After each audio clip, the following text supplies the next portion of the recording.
இயேசுசாமி வார்த்தைகளை பேசி வந்த போதகரே, இறையரசின் தூதுவரே சவேரியாரே, இஞ்ஞாசியார் கண்டெடுத்த இயேசு சபை மாமுனியே, இறைவன் தந்த அருங்கொடையே சவேரியாரே.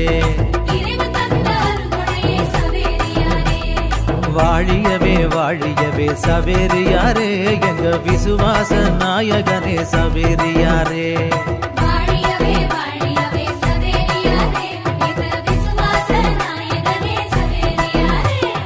பாமால பாடிடுவோம் சவேரியாரே, உங்க பாதம் தொட்டு வணங்கிடுவோம் சவேரியாரே. கொண்டாடி மகிழ்ந்திடுவோம் சவேரியாரே, உமக்கு கோயில் கட்டி கும்பிடுவோம் சவேரியாரே.